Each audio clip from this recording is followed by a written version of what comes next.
দিবা তখন সেই গায়রুল্লাহকেই বলা হবে তাগুত। বুঝা গেল? তো এই যে ইবাদতের একমাত্র উপযুক্ত কে? আল্লাহ। এটাকে বলা হয় তাওহীদ। কি বলা হয়? তাওহীদ। তাওহীদ শুনছেন? তাওহীদ মানে হলো একত্ববাদ। তাওহীদ মানে কি? একত্ববাদ। একত্ববাদ মানে আল্লাহ কয়জন? একজন। ইবাদতের মালিক কয়জন? একজন। এই এক আল্লাহ ইবাদত করা, এক আল্লাহ ইবাদতের উপযুক্ত এই কথা বিশ্বাস করা, এটাকে বলা হয় তাওহীদ ফিল ইবাদাহ, অর্থাৎ ইবাদতের মধ্যে আল্লাহর একত্ববাদ। কথা বুঝা গেল?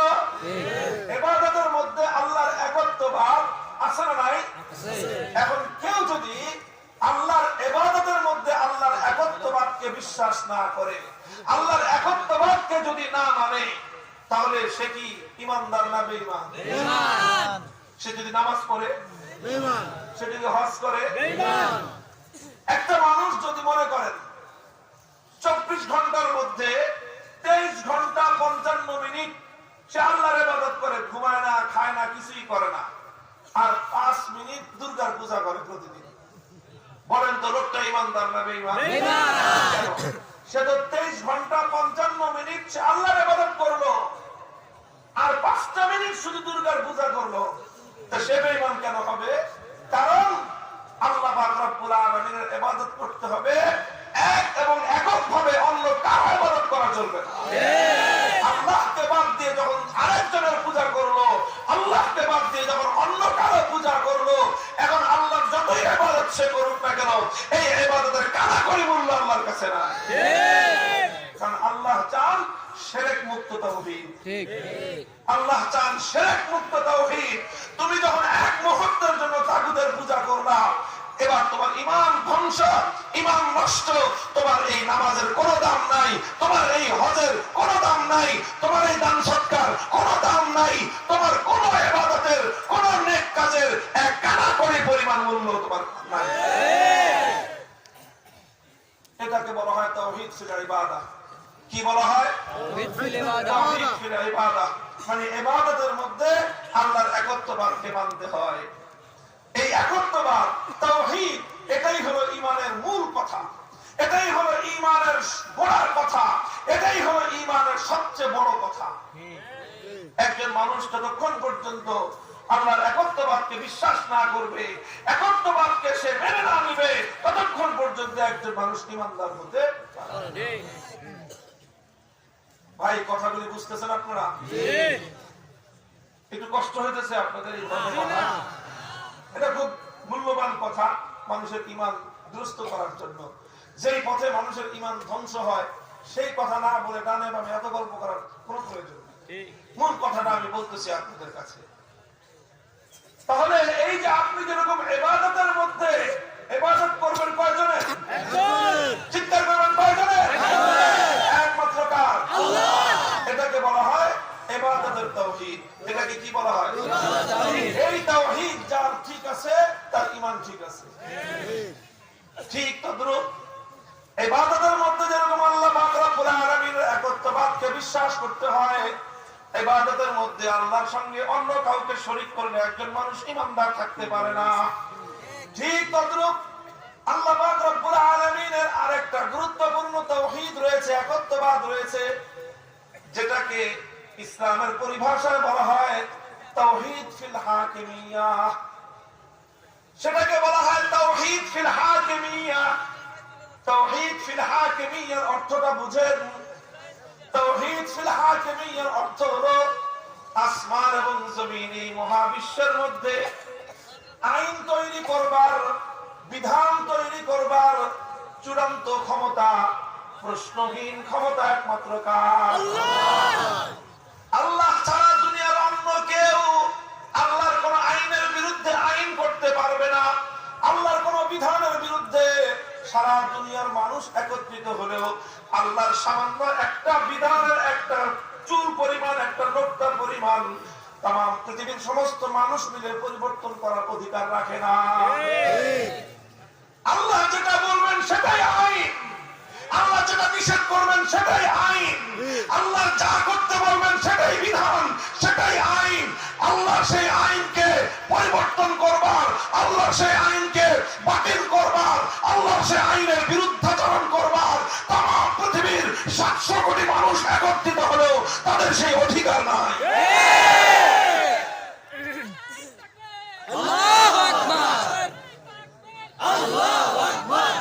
মুহতারাম হাজিরিন, এটাকে বলা হয় তাওহীদ ফিল হাকিমিয়া। কি বলা হয়? তাওহীদ ফিল হাকিমিয়া। হাকিম বুঝেন না? হাকিম, আরে হাকিম কারে কয়? জোরে বলেন। এই এটাকে হাকিম থেকে হাকিমিয়া, তাওহীদ ফিল হাকিমিয়া। আলিফ জবর আছে, হাকিমিয়া, তাওহীদ ফিল হাকিমিয়া অর্থাৎ চূড়ান্ত ভাবে প্রশ্নহীন ভাবে আইন করার অধিকার কয়জনের? চিৎকার করবেন, কয়জনের? কে সে? চূড়ান্ত ভাবে আইন করবেন কে? চূড়ান্ত ভাবে বিধান দিবেন কে? কোনটা বৈধ বলে দিবেন কে? কোনটা অবৈধ চূড়ান্ত ভাবে নির্ধারণ করে দিবেন কে? এটাকে বলা হয় তাওহীদ ফিল হাকিমিয়া। এটাকে বলা হয় তাওহীদ ফিল হাকিমিয়া। একমাত্র ইবাদতের মালিক কে? এটাকে বলা হয় তাওহীদ ফিল ইবাদাহ। চূড়ান্ত ভাবে আইন করবেন একমাত্র কে? এটাকে বলা হয় তাওহীদ ফিল হাকিমিয়া। এখন কেউ প্রশ্ন করতে পারেন, হুজুর তাহলে কি মানুষ কোন আইন করতে পারবে না? মানুষ কোন রুল জারি করতে পারবে না? মানুষ কোন বিধান করতে পারবে না? এই প্রশ্নের জবাব পরিষ্কার। হ্যাঁ, মানুষ আইন করতে পারবে, তবে একটা শর্তে। কয়টা শর্তে? বলেন, কয় শর্তে? এক শর্তে মানুষ আইন করতে পারবে, আর সেই শর্ত হলো মানুষের কোন আইন আল্লাহর কোন আইনের বিরুদ্ধে যেতে পারবে না। এখন আল্লাহ একটা আইন করছেন, মানুষ আরেকটা আইন যদি করে আল্লাহর আইনের বিরুদ্ধে, যেই মানুষ আল্লাহর আইনের বিরুদ্ধে আইন করবে সেই মানুষকেই বলা হবে তাগুত। কারণ সে আল্লাহর ক্ষমতা নিয়ে টানাটানি করেছে। কথা বলেন। আইন করবার চূড়ান্ত ক্ষমতা কার? আল্লাহ আইন দিলেন, বেটা তুই আবার আল্লাহর আইনকে পরিবর্তন করার ক্ষমতা কই পাইলি? তো তুমি যখন আল্লাহর আইনকে পরিবর্তন করবার জন্য তুমি টানাটানি করলা, তোমাকেই বলা হবে তাগুত। আল্লাহর আইনের বিরুদ্ধে আইন করবার অধিকার মহাবিশ্বের কারণেই সারা পৃথিবীর সমস্ত মানুষ, সমস্ত জিন, সমস্ত ফেরেশতা সব যদি একত্রিত হয়, আমার আল্লাহ পাক রব্বুল আলামিনের একটা আইনের লক্ষ কোটি ভাগের এক ভাগও পরিবর্তন করবার অধিকার রাখে না। আল্লাহ আইন করবেন, মানুষ আইন মানবে, আল্লাহর আইনের ভিতরে থেকে মানুষ আইন করতে পারবে, কিন্তু মানুষের কোন আইন আমার আল্লাহর আইনের বিরুদ্ধে যেতে পারবে না। মানুষের কোন আইন যখন আল্লাহর আইনের বিরুদ্ধে চলে যাবে, সেই আইনটা বাতিল হবে। মানুষ যখনই আল্লাহর আইনের বিরুদ্ধে, আল্লাহর আইনের বাইরে চলে যাবে, মানুষের সেই আইন অকার্যকর হয়ে যাবে। আর কোন মানুষ যদি ইচ্ছাপূর্বক ভাবে আল্লাহর আইনের বিরুদ্ধাচরণ করে কোন আইন করে, আল্লাহর বিধানের বাইরে গিয়ে কোন বিধান করে, সেই মানুষটাকে বলা হয় তাগুত। কেউ যদি দুর্গাকে বলা হয় তাগুত, কেউ যদি দুর্গার পূজা করে তাকে বলা হয় মুশরিক। তাহলে কি বলে? মুশরিক। কেউ যদি আল্লাহর আইনের বিরুদ্ধে আইন করে তাকে বলা হয় তাগুত। সেই তাগুতের আইন যারা মানে তাদেরকেও বলা হয় মুশরিক। কথা খুব জটিল জায়গায়, খুব জটিল জায়গায়। যেখানে ঘাও সেখানেই কিন্তু যে এবার আঘাত লাগবে, তখনই কিন্তু মুসলামুসি শুরু করবে। অপারেশন তো সেখানেই করতে হবে যে হাতে ঘাও, টিউমার যেখানে, অপারেশন তো সেখানে। ভালো জায়গায় আমি এখন অপারেশন করব, দেখবেন কারো কোনো ব্যথা লাগবে না। যার টিউমার আছে সে সব শুরু করবে। এখন বলেন একজনের টিউমার হয়েছে, ক্যান্সার হয়েছে, এখন সে ছটফট করে লাফালাফি করে, এমন কি তার অপারেশন করা উচিত না উচিত না? যদি সে লাফায়, ধরে অপারেশন করা, অপারেশন করবো। ইমানের প্রশ্নে যাদের শরীরে ক্যান্সারের জীবাণু আছে, তুমি যতই লাফালাফি করো, যতই তুমি দাপাদাপি করো, আমরা জোর করে তোমার অপারেশন করেছি।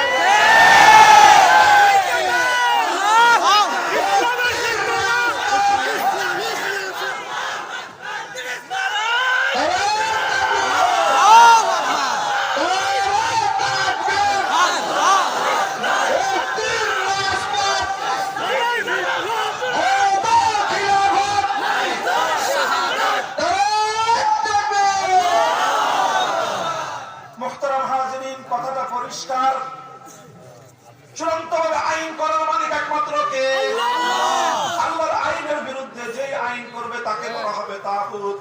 আল্লাহর আইনের বিরুদ্ধে যদি কোন রাজা বাদশাহ আইন করে, সেই রাজা বাদশাকে বলা হয় তাগুত। আল্লাহর আইনের বিরুদ্ধে কোন রাষ্ট্রপতি যদি আইন জারি করে, সেই রাষ্ট্রপতিকে কোরআনের ভাষায় বলা হয় তাগুত। আল্লাহর আইনের বিরুদ্ধে যদি কোন প্রধানমন্ত্রী কোন আইন জারি করে, সেই প্রধানমন্ত্রীকে ইসলামের পরিভাষায় বলা হয় তাগুত। আল্লাহর আইনের বিরুদ্ধে কোন মন্ত্রী পরিষদ যদি কোন আইন পাশ করে, সেই মন্ত্রী পরিষদকে বলা হয় তাগুত। আল্লাহর আইনের বিরুদ্ধে গিয়ে যদি কোন আদালত কোন রায় দেয়, আল্লাহর আইনের বিরুদ্ধে গিয়ে যদি কোন বিচারপতি কোন আইন তৈরি করে, সেই আদালত এবং সেই বিচারপতিকে বলা হয় তাগুত।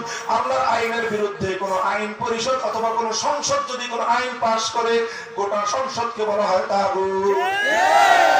আল্লাহর ওই আইনের বিরুদ্ধে যে আইন যারা করলো, ওই আইন যারা মনে প্রাণে মেনে নিবে, সবগুলোর নাম হলো মুশরিক। যদি বলেন শুধু যদি সে হাজিকে হজ করে, আলহাজ মুশরিক। হজ করলে সে কি হজ? তুমি কয়বার করছো? আবু জাহেল কয়বার করছে? হিসাব করো।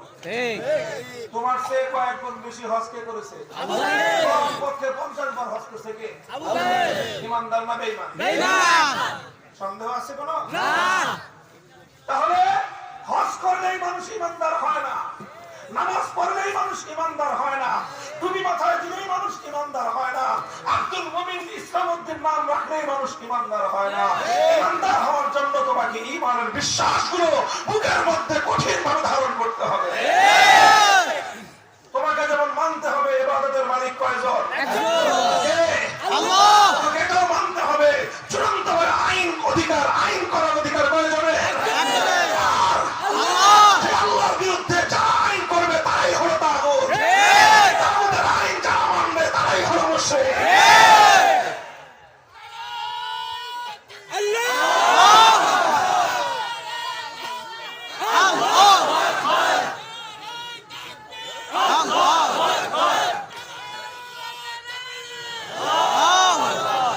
ছোট ছোট বাচ্চাদেরকে নিয়ে মাহফিলের মাঝখানে কে আসছেন আপনারা?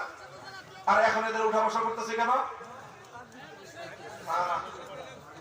ওরা বাড়ি যাওয়ার জন্য উঠছে।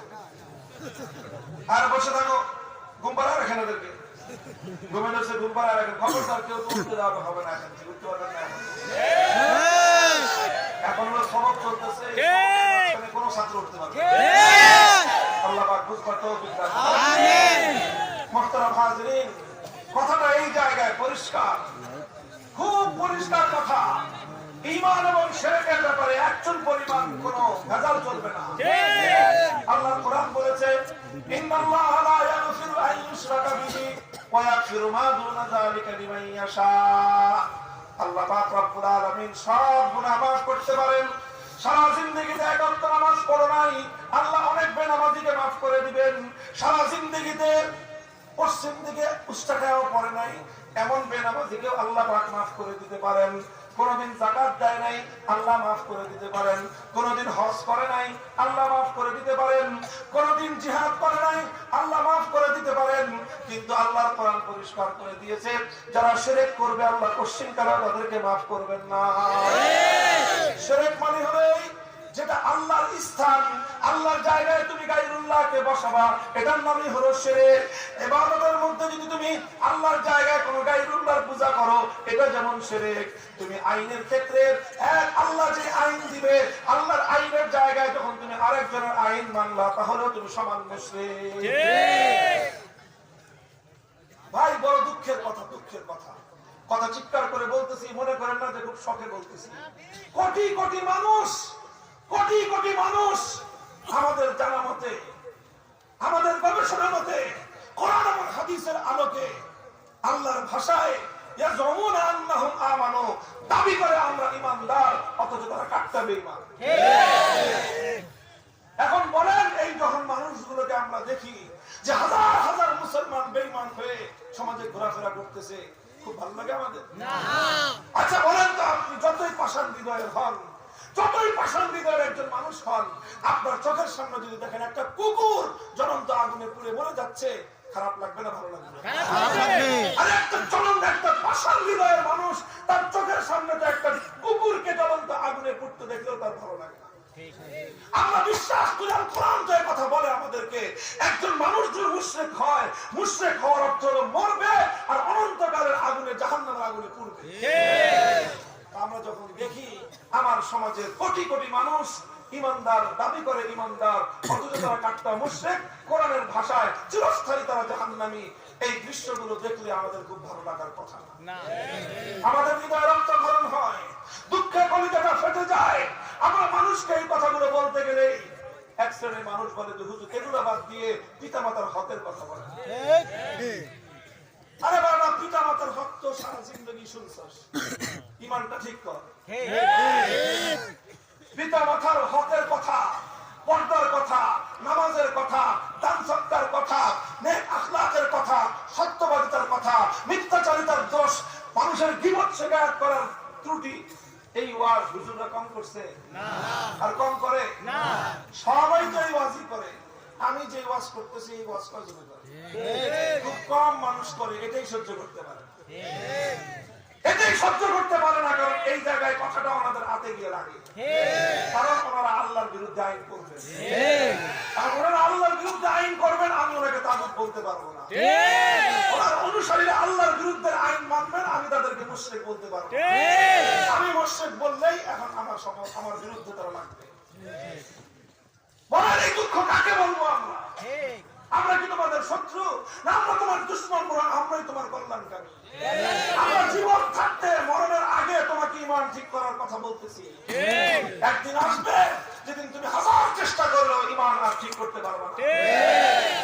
আল্লাহ পাক পুরা উম্মতকে ঈমান খালেস করা, ঈমান ঠিক করার তৌফিক দান করুন। আমিন। মুহতারাম হাজিরিন, কথা বেশি লম্বা করব না। আমি আপনাদের কাছে কয়েকটা সবক পড়ালাম। এই সবকগুলো আমরা মাদ্রাসায় ছাত্রদেরকে পড়াই। ছাত্রদেরকে এত কথা বলতে হয় না, অল্প কথায় তারা বুঝে ফেলে। কিন্তু বিরাট মজমা, অনেক শ্রেণীর মানুষ, শিক্ষিত অশিক্ষিত, ছোট বড় বৃদ্ধ অনেক মানুষ আছে। ছোট্ট একটা কথা বলার জন্য আমাকে অনেকগুলো কথা বলতে হয়েছে। আমি প্রথম যে কথাটা আজকে আপনাদেরকে বোঝালাম সেটা হলো তাগুতের পরিচয়। কিসের পরিচয়? তাগুতের পরিচয়। 2 নম্বর কথা আমি যেটা বললাম সেটা হলো আল্লাহর একত্ববাদ, তাওহীদের কথা। যেমনি ভাবে ইবাদতের মধ্যে আমার আল্লাহর তাওহীদকে বিশ্বাস না করলে একজন মানুষ ঈমানদার হতে পারে না, ঠিক তদ্রূপ আইন এবং বিধান তৈরি করবার ক্ষেত্রেও আল্লাহ পাকের তাওহীদ ফিল হাকিমিয়া, আল্লাহর একত্ববাদকে বিশ্বাস না করলে একজন মানুষ ঈমানদার হতে পারে না। এখনই তো লাগবে ভাববে যারা রাজনীতি করেন তাদের সাথে আমাদের। আপনারা এই যে সংবিধানটা তৈরি করলেন, এই যে 72 সালে বাংলাদেশের সংবিধানটা তৈরি করলেন, আর ওই সংবিধানের মধ্যে আমার বাংলাদেশে মানুষের জন্য এমন এমন বিধান রাখলেন যে দেশের প্রত্যেকটা মানুষ ইচ্ছায় অনিচ্ছায় বাধ্য হয়ে তাদেরকে শিরক করতে হয়। কে দিবে জবাব? কে দিবে জবাব? এই যে 15 থেকে 20% মানুষ, আমি আপনাদের যাদেরকে হাত তুলেছিলাম, আল্লাহ বলতেছেন আমার আইন থাকতে তুমি আমার আইনের পরিবর্তে কোন গায়রুল্লাহর আইনের কাছে যদি তুমি বিচার চাইতে যাও তাহলে তোমার ঈমান নাই। এবার আপনারা বলেন, আপনারা যে আদালতে বিচার চাইতে গিয়েছেন সেই আদালতে বিচার আল্লাহর আইন অনুযায়ী হয় না আল্লাহর বিরুদ্ধে মানুষের বানানো আইন অনুযায়ী হয়? মানুষের বানানো। আপনি জবাব দেন, আমি বলবো না। আল্লাহর বানানো আইন দ্বারা বিচার হয় না, মানুষের বানানো আইনের দ্বারা বিচার হয়। ইসলামের ফয়সালা অনুযায়ী মানুষের বানানো আইনের দ্বারা বিচারের কাছে যে ব্যক্তি বিচার চাইতে যাইবে সে ব্যক্তি ঈমান নাই, সে মুশরিক। বলবেন হুজুর তাইলে যে আমরা যে এতগুলি মানুষ গেলাম এটাকে আমাদের ঈমান নাই নাকি? না, আপনাদের একটা সমস্যা আছে সেজন্য আপনারা গেছেন। সেটা হলো যেহেতু দেশে আল্লাহর আইনের বিচার ব্যবস্থা নাই এই জন্য গেছেন। এই কারণে একটু ছাড় আছে আপনাদের। তাই বলে মনে করেন না যে আপনারা একদম পাক পবিত্র, এটা মনে করেন না। ভালো করে বুঝে রাখেন, শরীয়তের মাসআলা হলো বর্তমান কোরআন সুন্নাহ বিরোধী যে বিচার ব্যবস্থা, ওই বিচার ব্যবস্থার কাছে বিচার একজন মানুষ তখনই চাইতে পারবে যখন সে মারাত্মক ভাবে ঠেকে যায়। আপনারা যারা বিচার চাইতে গেছেন হাত তুলছিলেন, এবার আপনি নিজের কাছে নিজে জিজ্ঞাসা করেন, আপনি যে মামলার জন্য গেছেন সেই মামলাটা না করলে কি আপনি মরে যেতেন? সেই মামলাটা না করলে কি আপনার জীবন চলে যেত? সেই মামলাটা করতে কি আপনি বাধ্য ছিলেন? যদি আপনি বাধ্য না থেকে থাকেন আর মামলা করে থাকেন তাহলে মনে রাখেন আপনার ঈমান অর্ধেক চলে গেছে। কেমনে যে ঈমান গেছে এটা কেমনে ঠিক করবেন সেটা আপনার ব্যাপার। ফতোয়া দিলাম, মামুনুল হক ফতোয়া দিলাম, বাংলাদেশে কোনো আলেম যদি থেকে থাকেন আমার এই ফতোয়ার সাথে দ্বিমত করতে কিতাব নিয়ে এসে আমার কাছে।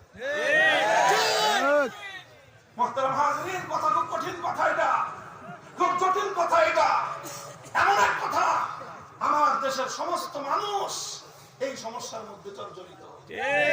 মানুষ এক রোগে আক্রান্ত, আমরা ওয়াজ করতেছি আরেক জায়গায়।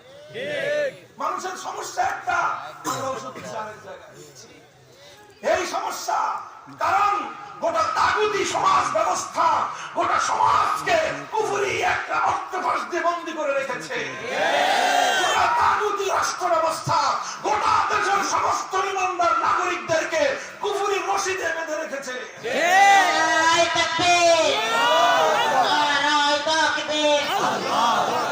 এই সমাজ ভাঙতে হবে, দিনের সমাজ আনতে হবে, এই সমাজ ভাঙতে হবে, দিনের সমাজ আনতে হবে।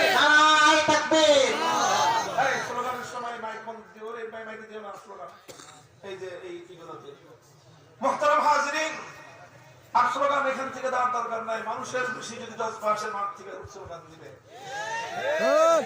আমি আপনাদেরকে যে কথা বলতেছি শুনেন, এই যে কথাটা যে বললাম, মানুষ আজ এক কঠিন সমস্যার সম্মুখীন।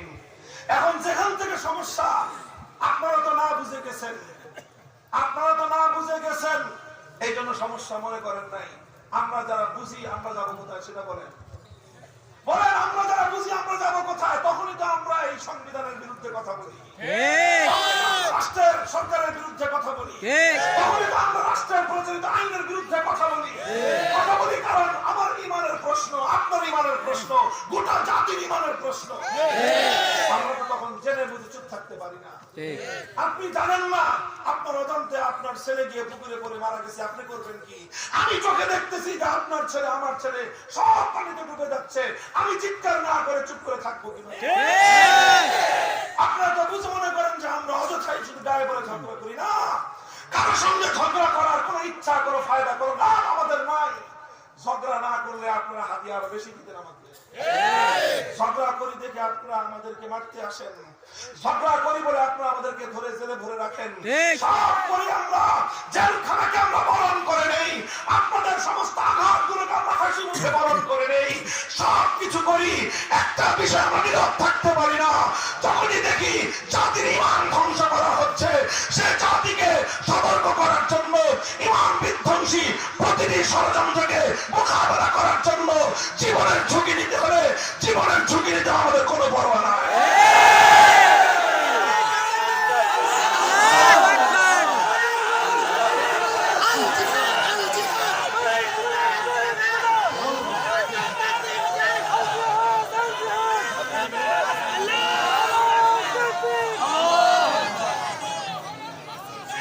মুহতারাম হাজিরিন, কথা আখেরি কথা, লম্বা কোনো কথা না, ছোট্ট একটা কথাই আমি আপনাদেরকে বারবার বোঝানোর চেষ্টা করলাম। আর এই সব কথাগুলি একটা বিষয় বোঝানোর জন্য এবার বলেন যেই সকল কারণে আমরা বাধ্য হয়ে চাইতে বা না চাইতে, ইচ্ছায় যে কোনো ভাবে আমাদেরকে এরকম ভাবে তাগুতের শরণাপন্ন হতে হয়, এই ব্যবস্থাটা পরিবর্তন করার দরকার আছে না নাই? শুধু হুজুরদের দরকার না, কারণ জান্নাতে শুধু হুজুররাই যাইবে না, সাধারণ মানুষের তো বেহেশতে যাওয়ার দরকার নেই। না থাকলে কি ব্যাপারটা এমন? বলেন না, যারা আওয়ামী লীগ করেন আপনারা বেহেশতে যাওয়ার ইচ্ছা আছে? আছে না নাই? আপনি যারা বিএনপি করবেন বেহেশতে যাওয়ার ইচ্ছা আপনার নাই? জাহান্নাম থেকে বাঁচার দরকার আপনার নাই?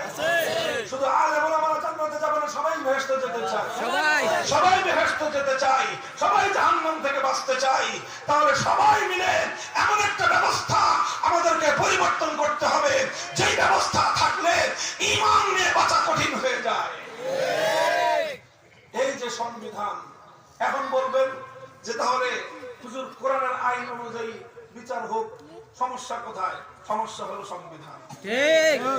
বলবেন তাহলে এই বর্তমান দেশে যে যা করি, ইচ্ছায় হোক অনিচ্ছায় হোক, আমাদেরকে অনেক সময় আল্লাহর আইনের বিরুদ্ধে, ইসলামের বিরুদ্ধে অনেক কাজ করতে হয়, হুজুরদেরকেও করতে হয়। শুধু আপনারা করেন তা না,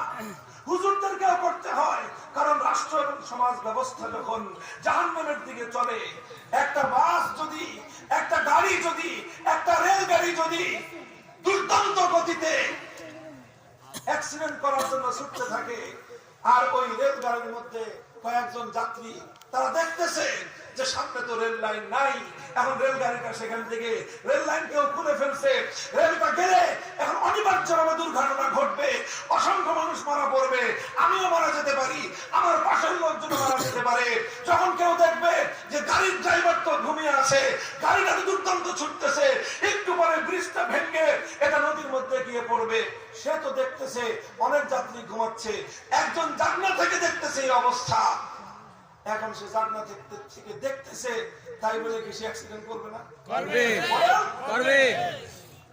অ্যাক্সিডেন্ট যখন করবে, যারা ঘুমাচ্ছে ওরা যেমন মরবে, যে জানলা থেকে থেকে দেখতেছে যে ড্রাইভার ঘুমাচ্ছে আর গাড়ি রাস্তার ডান দিকে চলে যাচ্ছে, সেও অ্যাক্সিডেন্ট করে মরবে। আমাদের অবস্থা হয়েছে। আমাদের দেশের সরকারগুলো যখন গোটা দেশটাকে নিয়ে জাহান্নামের দিকে ছুটতে থাকে, দেশ যখন জাহান্নামের দিকে ছুটে, এই দেশের নাগরিক হিসেবে আমিও তো জাহান্নামের দিকে ছুটছি। আপনারা ঘুমায় আছেন বলে দেখেন না, আমি জাগনা আছি বলে দেখি। আপনারা ঘুমন্ত আছেন দেখে আপনাদের কোনো কষ্ট হয় না, আমরা জাগনায় আছি দেখি বলে আমাদের কষ্ট হয়, আর কষ্ট হয় বলে আমরা চিৎকার করি। আমরা চিৎকার করি আর তখনই ওই হেল্পার এসে মুখ চাপা ধরে, ড্রাইভার ঘুমাইতেছিল। ঠিক এই সমস্যাই যখন সরকারি সমস্ত কাজ করে, আমরা চিল্লাই, পুলিশ এসে মুখ খেসে ধরে। কান্নাকাট বাড়াইতে পারবেন না, কেন বাড়াইতে পারবেন না? কারণ ড্রাইভার কিছু সে ঘুমাইতেছে, সামনে যাওয়া যাবে। এই অবস্থা একদম ভয়াবহ অবস্থা আমাদের। মুহতারাম হাজিরিন, এই যে দেখেন বর্তমানে বাংলাদেশে একটা সরকার আছে, সরকারের নাম কি? ডক্টর ইউনূস। অন্তর্বর্তীকালীন সরকার, অন্তর্বর্তীকালীন সরকার, কথা ঠিক? এই অন্তর্বর্তীকালীন সরকারে একজন মন্ত্রী আছেন, এদিকে তাকান। এই অন্তর্বর্তীকালীন সরকারে একজন মন্ত্রী আছেন যিনি বাংলাদেশের একজন জবরদস্ত আলেম, যিনি বাংলাদেশের প্রাচীনতম এক মাদ্রাসার শাইখুল হাদিস মুহাদ্দিস, নাম কি? ডক্টর আফামা খালিদ হোসেন সাহেব। আমাদের সবার মুরব্বী, আমাদের ওস্তাদ। এবার বুঝেন, আমাদের ওস্তাদ যদি হয় কত বড় হুজুর, কত বড় আলেম তিনি। এই হুজুরও যখন মন্ত্রী হয়েছেন, তাকে এমন কাজ করতে হয়েছে যে কাজ কোরআন হাদিস অনুযায়ী জায়েজ নেই। কেন করতে হয়েছে হুজুরকে? কারণ সংবিধান। কারণ কি? সংবিধান। দেশের সিস্টেম, দেশের ব্যবস্থা, এই ব্যবস্থায় থাকলে এটা করতে হয়। এই যে আপনাদের এলাকায় একজন এমপি ছিলেন, মুফতি সাহেব,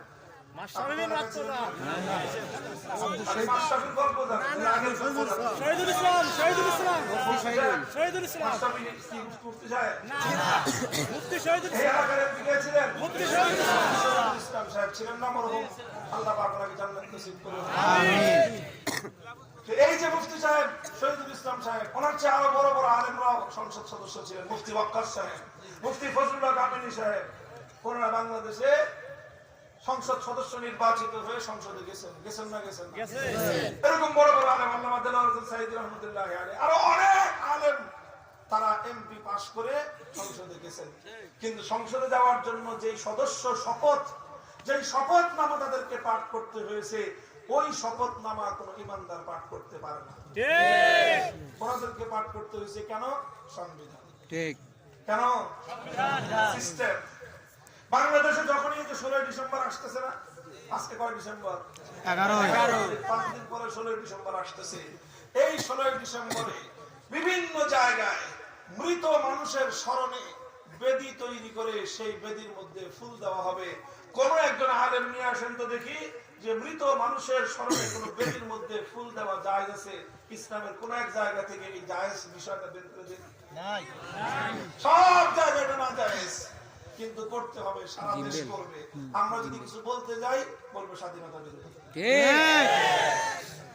মুহতারাম হাজিরিন, এই হলো আমরা এমন দুঃখে আছি, এমন কষ্টে আমরা আছি যে এই জায়গাগুলো, এই যে আমি তো আবার বললাম মাসলা, পরিষ্কার বললাম মাসআলা, যেখানে যেই বিষয়ে আল্লাহর আইন আছে, চুরির বিষয়ে, চুরি করলে আল্লাহর আইন আছে না নাই? আছে। ডাকাতি করলে আল্লাহর আইন আছে না নাই? আছে।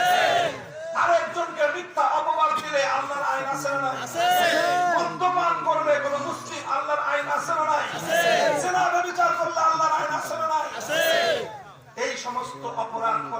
করে যদি কেউ বর্তমানে বাংলাদেশে ধরা পড়ে তাহলে তার বিচার আছে না নাই? আছে আল্লাহর আইন অনুযায়ী। হ্যাঁ, বিরোধী তাহলে কাদের আইন অনুযায়ী বিচার হয়? এটা হলো ব্রিটিশরা বানায় দিয়ে গেছে সেই আইন। তো ব্রিটিশরা আল্লাহ না গায়রুল্লাহ? গায়রুল্লাহ যখন আল্লাহর আইনের বিরুদ্ধে আইন বানাইলো তো সেই গায়রুল্লাহকে বলা হয় তাগুত। এই যে তাগুতের আইন অনুযায়ী যে বিচারটা হইলো, আল্লাহর কোরআন বলতেছে যারা তাগুতের কাছে বিচার চাইতে যায় তারা বেঈমান। এখন বলেন, আপনার সম্পদ চুরি গেছে, আপনি এখন বিচার চাইতে চান চোরের বিরুদ্ধে, আপনার ইমানদার হিসেবে আপনার দায়িত্ব ছিল আল্লাহর আইন অনুযায়ী বিচার চাওয়া, কিন্তু আল্লাহর আইন অনুযায়ী বিচার চাওয়ার পরিবেশ এই দেশে নাই। কারণ আপনি বাধ্য হয়ে গায়রুল্লাহর বানানো আইনের কাছে আপনি বিচার চাইতে হবে আপনাকে, অথচ গায়রুল্লাহর বানানো আইনের কাছে যারা বিচার চায় আল্লাহর কোরআন বলতেছে তারা বেঈমান। আপনি করবেন কি? বিচার চাইতে গেলে ইমান হারাম, বিচার না চাইতে গেলে সম্পদ হারাম। করবেন কি? যাবেন কোথায়? সমস্যা আছেন না নাই? সমস্যা শুধু আমার না গোটা দেশের?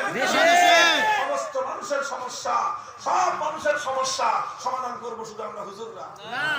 বলেন, সমস্যা যেমন গোটা দেশের, সমাধান করতে হবে সকলের একসঙ্গে। গোটা দেশবাসী যদি ঐক্যবদ্ধ হয় সমস্যার সমাধান হয় কি হয় না? এই যে ফ্যাসিবাদী জালেম সরে না, কোনোভাবেই সরে না, কোনোভাবেই সরতে চায় না। মানে একেবারে নিতম্বের পিছনে সুপার গুলো দিয়ে একেবারে কোনোভাবেই শুনানো যায় না। মানুষ মরে মরুক, 100 মরছে মরুক, 1000 মরছে মরুক, 1500 মরছে মরুক, 2000 মরছে মরুক, তাও ছাড়বে না। এরপরও ছাড়তে হয়েছে কি হয় না? 2000 মানুষের যুবকের রক্তের পরে হলেও একটা ফ্যাসিবাদী অত্যাচারী সরকার ক্ষমতা নষ্ট চক্রবদ্ধ হয়েছে। আল্লাহর জমিনে 2000 নয় 2 লক্ষ মানুষ পণ করি জীবন দিয়ে দিব, কিন্তু তাদের বিচার ব্যবস্থা উৎখাত করে আল্লাহর আইনের সমাজ করব, সম্ভব কি সম্ভব না?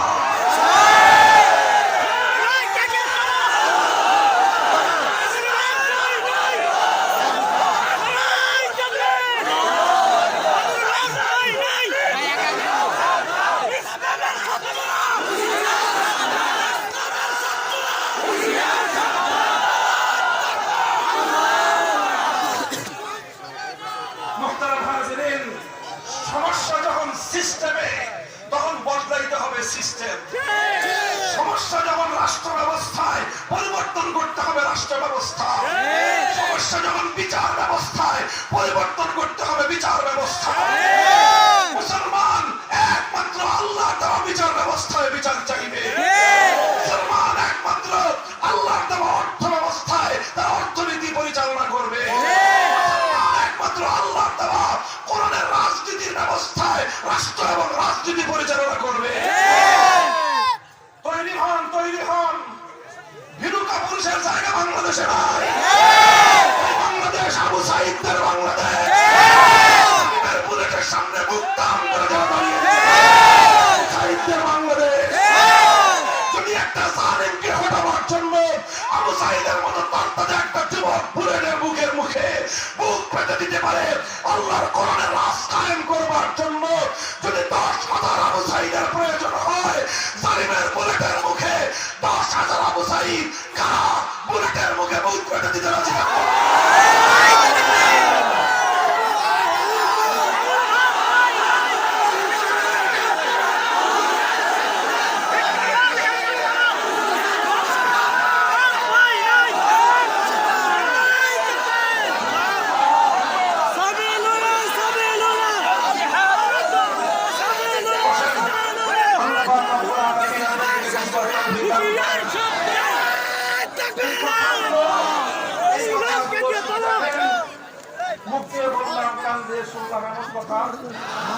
এই কথাগুলি বুঝার, এই কথা অনুযায়ী নিজের প্রথমে ইমানকে দুরুস্ত করবার কথা, এরপরে এই কথা অনুযায়ী আমল করবার কথা। এই কথার মিনিমাম এতটুকু, একান্ত ঠেকায় না পড়লে একান্ত কঠিন বিপদে না পড়লে কেউ কোনদিন মানব রচিত আইন দ্বারা বিচার ব্যবস্থার কাছে বিচার চাইতে যাবেন না। আপনি বিচার চাইবেন সেই দিনের অপেক্ষায় থাকবেন যেদিন আল্লাহর কোরআনের অনুযায়ী বিচার হবে, যেদিন আল্লাহর আইন অনুযায়ী বিচার হবে, যেদিন আল্লাহর কোরআনের নীতি অনুযায়ী সমাজ চলবে, যেদিন আল্লাহর কোরআনের নীতি অনুযায়ী রাষ্ট্র চলবে। আর সেই রাষ্ট্র কায়েম করবার জন্য, সেই সমাজ প্রতিষ্ঠা করবার জন্য, সেই ব্যবস্থাকে বাস্তবায়ন করবার জন্য নিজেকে নিজে প্রস্তুত করুন, নিজের সন্তানদেরকে প্রস্তুত করুন, নিজের মা বোনদেরকে প্রস্তুত করুন, নিজের স্ত্রীদেরকে প্রস্তুত করুন, গোটা জাতিকে প্রস্তুত করুন। ইনশাআল্লাহ জাতি যদি প্রস্তুত হয়ে যায়, ইন্নাল্লাহা লা ইউগাইয়িরু মা বিকওমিন হাত্তা ইউগাইয়িরু মা বিআনফুসিহিম, জাতি যেদিন বিপ্লবের জন্য প্রস্তুত হয়েছে, আল্লাহ পাক কয়েকটা ছাত্রের মাধ্যমে বিপ্লব দিয়ে দিয়েছে। বলেন কথা ঠিক না বেঠিক? বিএনপি পারে নাই, জামাত পারে নাই, হেফাজত পারে নাই, এত বড় বড় শক্তিরা মিলে পারে নাই, কয়েকটা ছাত্র দাঁড়ায় গেছে। তারা জুলুমের মোকাবেলায় তারা মাঠে নেমেছে, জাতি প্রস্তুত হয়ে গেছে। আল্লাহ পাক রব্বুল আলামিন জালেম, অত্যাচারী, ফ্যাসিবাদী, স্বৈরাচারীর কবল থেকে দেশকে মুক্ত করে দিয়েছে। জাতি যখন প্রস্তুত হবে, মানব রচিত তন্ত্র মন্ত্রকে যখন মানুষ বঙ্গোপসাগরে ভাসিয়ে দিবে, মানুষের বানানো আইনকে যখন মানুষ উৎখাত করে আল্লাহর কোরআনের আইন দ্বারা শাসন কায়েম করবার জন্য মানুষ যখন জীবন দিতে, রক্ত দিতে প্রস্তুত হয়ে যাবে, পৃথিবীর কোন তাগুতি শক্তি বিপ্লবকে মোকাবেলা করতে পারবে না। দেখছেন কিভাবে রাশিয়ায় কি বলে সিরিয়ায় দেখেছেন কিভাবে বাশার আল আসাদ আর তার আগে তার বাপ ছিল হাফিজ আল আসাদ 54 বছর ধরে দেশটাকে, দেশের জনগণকে তিলে তিলে নিষ্পেষণ করেছে, নিপীড়ন করেছে, রাস্তার মোড়ে মোড়ে তার মূর্তি বসেছে। এই সব একই কায়দা। কি অবস্থা হয়েছে সেই মূর্তিগুলো দেখেছেন? একটা জিনিস ওরা বাঙালিদের কাছ থেকে শিখেছে।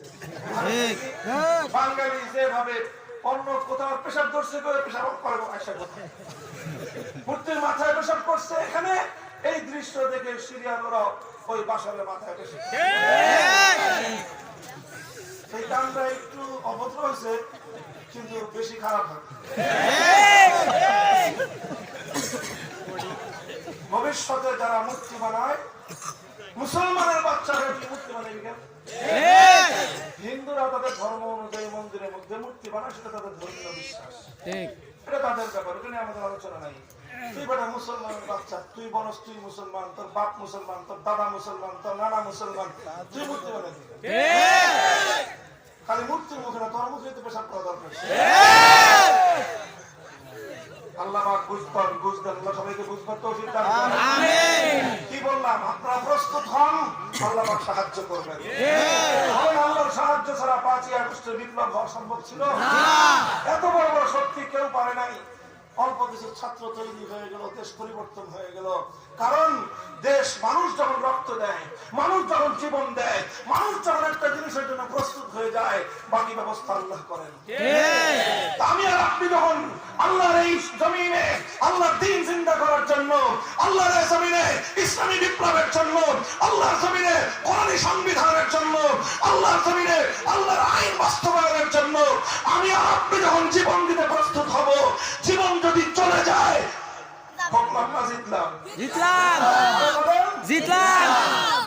যারা বাঁচলো আর যারা মরলো, বেশি জিতলো কারা? জন্য যারা জীবন দিল তারাই বেশি জিতে গেল। যারা বেঁচে আছে তারাও থাকে নাই, তো বেশি জিতছে কারা? জীবন দিয়েছে। কাজে সমস্যা কোথায়? এই বান্দা, তুমি যখন আল্লাহর কোরআনের জন্য জীবন দিতে প্রস্তুত, তোমার কোনো ঠকা নাই, তোমার কোনো লস নাই। বাঁচলে তোমার 100 টাকা, মরলে তোমার 1000 টাকা। তোমার সমস্যা কোথায়? প্রস্তুত হও, প্রস্তুত বিপ্লবের জন্য, প্রস্তুত আল্লাহর কোরআনের রাজ কায়েম করার জন্য, প্রস্তুত আল্লাহর কোরআনী আইন দ্বারা সমাজ গঠন করবার জন্য। শহীদি ঈদগাহে জামায়াত হতে হলে শহীদি ঈদগাহে কাতারবদ্ধ হওয়ার জন্য প্রস্তুত। কবুল করেন, তৌফিক দান করেন। দোয়া চাই আমার জন্য। কথা যা বললাম এগুলো যেন শুধু আমার মুখের আর কণ্ঠের কথা না হয়, এই কথা যেন সর্বপ্রথম নিজের উপর নিজে বাস্তবায়ন করতে পারি, তারপর যেন নিজের সন্তানদের উপর বাস্তবায়ন করতে পারি, এরপর যেন গোটা জাতিকে নিয়ে আমরা সেদিকে চলতে পারি। আপনারা ইনশাআল্লাহ সাথে থাকলে আগামী বাংলাদেশ ইসলামের বাংলাদেশ। আখির দাওয়ানা আলহামদুলিল্লাহি রাব্বিল আলামিন। আসসালামু আলাইকুম ওয়া রাহমাতুল্লাহি।